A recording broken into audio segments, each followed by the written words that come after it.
Hello, welcome back to another video. Today I will be making a video going through my training for my first ever 10k race. I'm actually filming this after because all the clips I filmed before this got deleted because my iPad did something funny and I lost it all. So I have somewhere I got a Google Doc of all the runs I've done since the start of June. Because to be perfectly honest, I had my GCSEs before the start of June, and I wasn't running during my GCSEs because I was literally just sleeping and revising until I, got there. So, okay, here we go. So my first run of June was on the 1st of June, and it was a 10-mile run with 220 meters of elevation, I think, because basically Chirk 10k had 193 meters of elevation, so I was trying to do more runs with elevation. 2 hours and 34 minutes, very happy with that. I walked up and ran down pretty much. That's pretty much what happened. That was fun. And then my next run after that was on the 5th of the 6th, 5th of June. Yeah, and it was a 2-mile run in 23 minutes and 57 seconds, which I think was a PB at the time. I think 24:01 was my PB before then, so I think that was a PB. And then that weekend I ran the park run, and I got a PB. My PB used to be 38:21 at Torquay Town Park Run, but at Hennywood Park Run I got PB at 37:09, which was, I was so happy. It was the first I'd rid. The first kilometre was like 6:57 or something, and then the next 4 were all 7 something, which had never happened to me before. When I did 38:21, my first kilometre was in the 6s, and then 7s, and then 9s, and then 8s, and then 6s. So, but this time we did it really well. My dad ran it with me. He's a lot quicker than me, and he spent the whole week beforehand, I think he ran every day, and he ran at my pace that I needed to go, 7:30 pace every day, so that he could get used to how it felt to put me in the best spot. But yeah, that made me very confident for the upcoming weeks. And then I didn't run for 2 weeks, and I did a park run, and it was hot. It was like over 20 degrees, and I did it in 42:46, which I was gutted with at the time. But I ran it with, there was someone there that I knew, so we kind of like, I was in front of her the whole first lap. Then on the second lap she caught up with me, so we'd sort of run for 90 seconds, walk for 30 seconds. But it was hot and we both were really struggling. But we did it, and I suppose that's the important thing, because obviously you don't know the result of the 10k, but it helped. It helped at the end, so that was really nice. That was on the 21st. The hot park run was on the 21st of June, and then on the 25th of June we did my first and only ever run that I've done in the evening. We left at like 8:30, me and my dad, and we did a 9-kilometre run in 1 hour and 17 minutes, which was a bit slower than I wanted it to be, but I think I was still happy with it. It was another hilly route, and it was hot again. It was over 20 degrees, and I was like, it's gonna rain. It's going to rain. I looked outside, it was grey. It was like, it's going to rain. There's no doubt about it raining. And so we get to a downhill section about 2 and a bit kilometres into the run. It starts raining. I'm flying down this hill, and then I get to the bottom and the rain stops. And all of a sudden it's hot again, and I've got to run back up the hill that I've just ran down. It was not fun. Not fun. But for a second I thought it was going to be absolutely fabulous. But the second was over very quickly. And then on the 29th of June, I wanted to do the 10-mile run again. The 10-mile run I did earlier, I wanted to do again. The other one I did in 2:34, and I want to do this one in 2:25, I think I did. We started running, we got about 3 kilometres in, and I realised there's no way I was going to be able to run 10 miles. I hadn't run that much beforehand. I'd done, 3 runs in the week beforehand, which isn't really enough for me. you know. So yeah, I did 10 kilometers with 215 meters of elevation. So we did basically that run. You can either go up through like a windy wood, or you can just go up a road. And we went up the road instead of around the windy wood. So we ended up in the same place. We just got there a lot quicker. And I was very happy with 1:32.17. My splits were interesting, I think.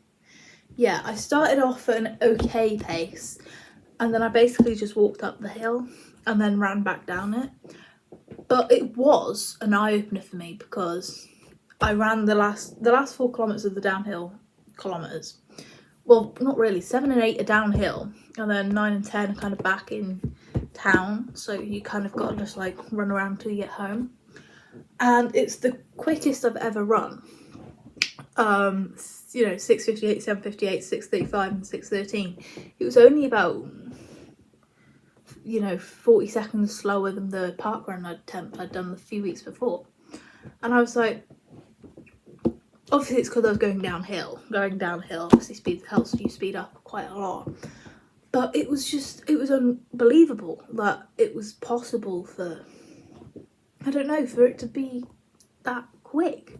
I really enjoyed it, and I felt like once I finished, I was done. I couldn't keep going. I was dead. And it made me just so much more confident for the upcoming events, which meant that I did it again on the 2nd of July, which was a Wednesday actually, I think. And it was an amazing run. I did it in 1 hour and 26:57 actually. I was nowhere near. When I was saying this to my mum, I was like, oh, I was close to 1 hour and 26 minutes. So I barely got 1 hour and 27 minutes, but all's all. I was unbelievably impressed with it. I was very happy. I've only ever run 10k, like the actual distance. I've obviously run more than that, and less than that, slightly more than that. But it was the second time out of 3 that I'd done it in under an hour and a half, which is the cut-off time for the adrenaline sports events. So that was very exciting. I was very happy. The main reason I wanted to do it is I wanted to see how much I could push myself in the downhill, because it's all well and good getting to the top, but you need to be able to get back down quicker than you went up, I think. And I mean, I got PB in the kilometre, the mile, the 2 mile, the 5k and the 10k, which is very fast. My previous PB for kilometre was 6:03. For a mile it was 10:03, I think. I really want to beat the 10-minute mark. For the 2 miles it was 22:07, I think.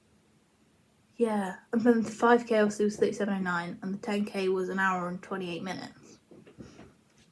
So that made me very, very, potentially too confident for the upcoming events, to the point where I was like, I'm going to go for it, the park run this week. I'm going to get a PB. I'm going to smash 37 minutes. I'm going to do it. Because previously my PB, like I said, was 38:21.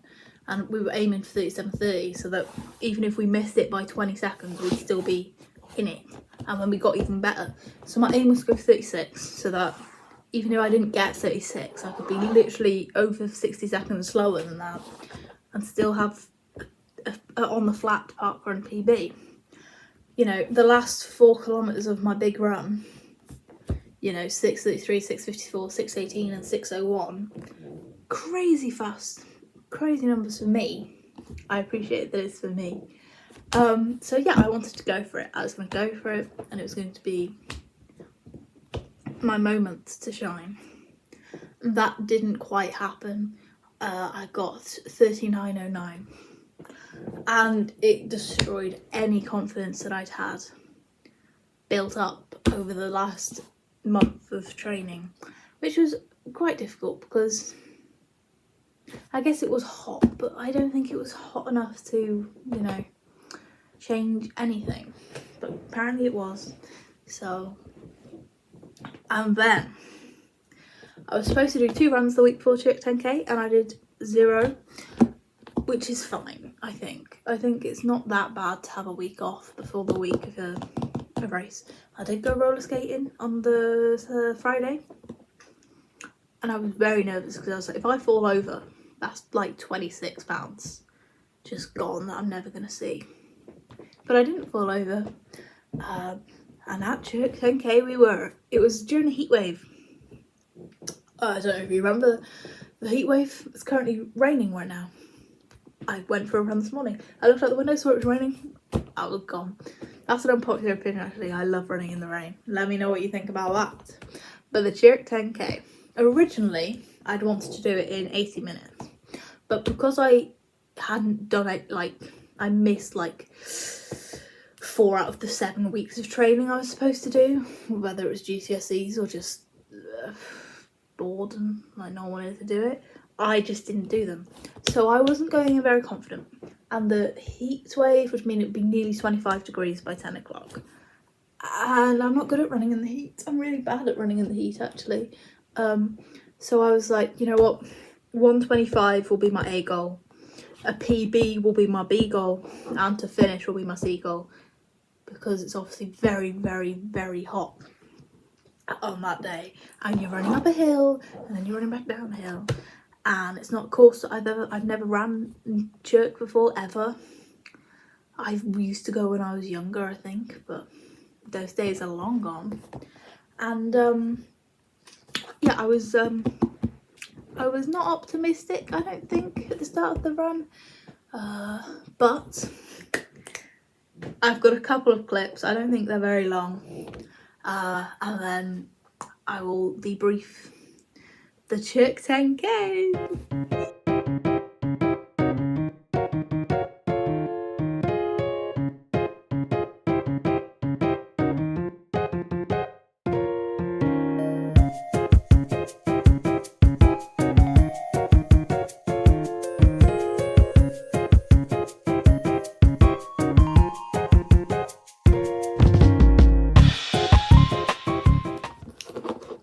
Okay, well that was exciting.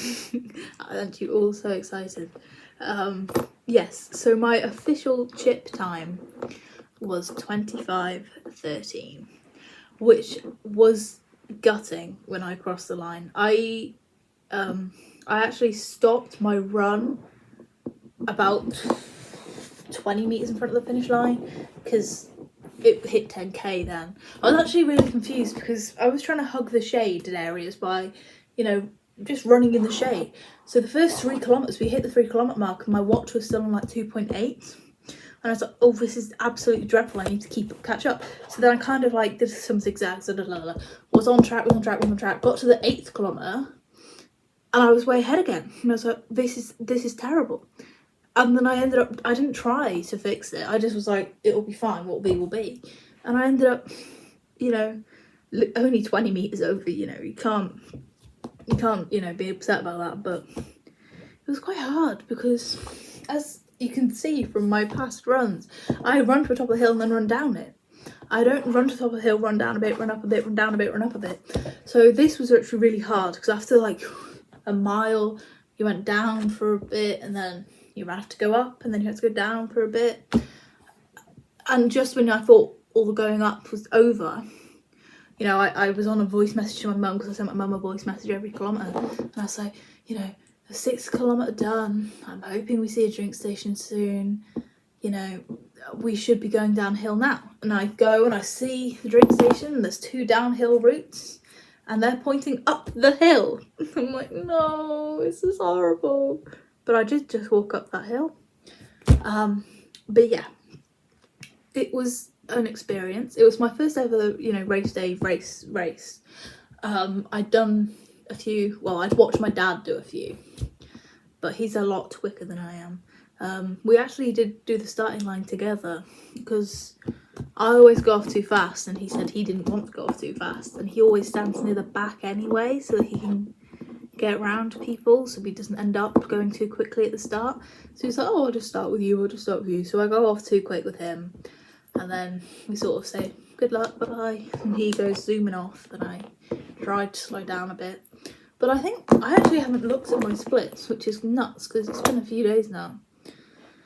Laps. But yeah, my first kilometre was pretty pretty accurate my first kilometre. But yeah, I started off about 6:30 pace for the looks. And then I slowed down quite a lot. But it was really tough and it was so warm. I think a learning point for this time was I had leggings with pockets and I had one of the like Lucozade Sport energy drinks in it, which is normally what I use when running. But I don't normally run when it's hot. If it's hot, I go, it won't be like this on race day. I can just avoid it. Whereas this time that obviously wasn't the case. So I think what I should have done is instead of drinking water beforehand and then the Lucozade, I should have drank the Lucozade, took the water with me. Because it got to the point where I was just so thirsty. Because it doesn't actually quench your thirst, the Lucozade. It just makes you want to drink more. So I should have taken water. But that's a lesson learned. What else did I want to say? It was actually quite nice because I was expecting to be on my own the entire way, whereas in reality there was a group of about 10 people about 400 metres in front of me and then 1 or 2 people about 200 metres behind me. So I sort of, when I was running, I'd see the people in front of me, because one thing I do is, like, for example, my average pace was 8:29, but I normally run about 7:30, 8 minute per kilometre pace. It's just I walk in between. It's just I haven't got the stamina, which is what I'm hoping the training plan will do. I paid for a runner subscription, so I better be able to run by the end of it. But you know, it was very interesting. It was new entirely. And I mean, 1:25.13, it is very annoying to be 13 seconds off. But I almost don't care. I mean, on my watch it's 1:24.54. It's just the extra distance. And I was going fast at the end. I didn't think I was going to be able to do it. We got to the white gates at the end and I was like, right, there's 400 metres left. You can run for 400 metres at any speed you like. So I sort of ran for 200 metres and I was like, I'm going to take a few seconds off. I've gone off too early. And then I get there and my dad's waiting for me at the corner. So I have to run with him. So I'm kind of running as quickly as possibly can. I was going apparently at 4:42 pace. 4:17 pace even. What? So at the end I was literally like, I was dead. I hit a new heart rate personal record, 211. I thought I was going to collapse, but I didn't, and I got some chocolate milk, which is apparently good for you after a race day. So but it was a really nice day and it was a really good environment, and obviously doing the park run, I know quite a few people who run because I volunteered over, I think about 94 times, which is quite a lot of times. So I've seen all these people every week for, you know, 2 or 3 years, and to see them there was great. And to be able to do it with, not with them, because obviously they're a lot quicker than me, it was just really nice. And I mean, anyone who can run at all, I think, is just impressive. Even if, for example, my friend's dad ran in like 43 minutes. And I remember I got exactly 5 kilometres, exactly 45 minutes. And I think it's the happiest I've ever been in my entire life. It was just, it was pretty much my exact goal.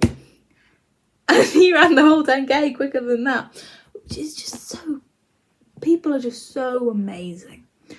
But, you know, it was a fun experience, and I've now signed up for the next adrenaline sports event, which is the Oswestry 10k. I signed up on the same day as I finished the last one, between watching the Wimbledon final and the football. So all in all, pretty good day. But, you know, it was very exciting. I've already said this, but it was very exciting. And it was really nice for me to be able to go for a run in the countryside on my own, pretty much. I know I said I wasn't on my own, but I was kind of on my own. Because if I go on a run, if I've just run around, you know, the neighbourhood, I sort of go around my grandparents or my house or my friend's house, so that, you know, I can always go somewhere. But when you run in the countryside, I have to go with my dad, because otherwise my grandparents are like, you need to be more careful. And I'm like, I know. So it was nice to be able to run and not be worried, because like even today when I ran, I was like looking over my shoulder, Whereas on Chirk, I could just enjoy it. The only thing I will say is that normally my legs start to hurt in the first like 3 kilometers. Then I go over it in the next few kilometers, so then I can do a quick finish. Whereas this time my legs didn't hurt until about the 8th kilometer, which is when I needed to be doing my quick finish. So it's quite hard to finish quickly when your legs hurt, is what I found. But all in all, I'm very proud of myself. Very proud of everyone else who did it. Very thankful that people set up the event. What else can I say I'm thankful for? Thankful that my mum came to watch it. You know, having to stand around for over an hour and a half. Overall, over an hour and a half. It's probably not, well, it's not very fun from experience. Thank you to my dad for using me on his Zone 2 runs. Yeah, I guess that's kind of it. So thank you for watching. And if you liked this video, please like and subscribe. I'm hoping to be doing more sewing ones after this. Maybe some more crochet in there. I might do some more running ones if this one goes well. But the last video I posted has had 0 views in a few days. So yeah. Thank you so much for watching. Bye!